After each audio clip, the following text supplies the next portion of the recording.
أصحابي أجمعين وأنا سلامنا قولين كنا دليرة الصحافة كل ما أنتواي بيش فبراير تهايشن halka waxaan ku fadhiinay guddi xisbiga wadani ka tirsan oo loo xil saaray inay soo diyaariyaan mowqifkii xisbigu ka qaadan lahaa arrin baryahanba la hadal hayay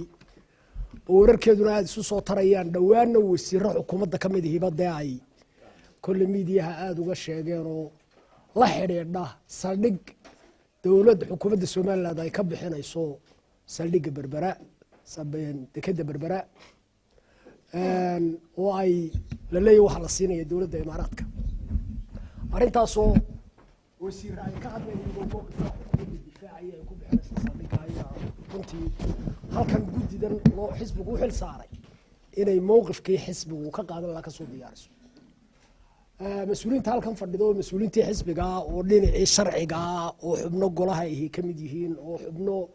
xogayayaalahoo arrintan ay magaranaysaa xisbiga u qaabilsan dhinacyadaas ay ka mid yihiin xildhibaanadu waa sheegay golaha wakiilada waxaa runtii laga sugayaa mowqifkii xisbigu inay soo saaraan marka arrintaasaanu saaka isugu nimid kulankayagii koowaad meel fiicanna waanu maraynaynaa oo runtii aad iyo aad baanu saaka ilaa 2 saacadood iyo dheeraad baanu arrintaa imika u fadhinay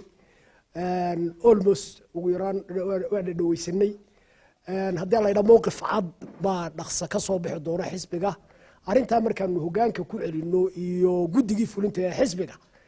isaguna wixii tala ah ee ay magaranaysaa meesha deeleeg ay iyana ku daraan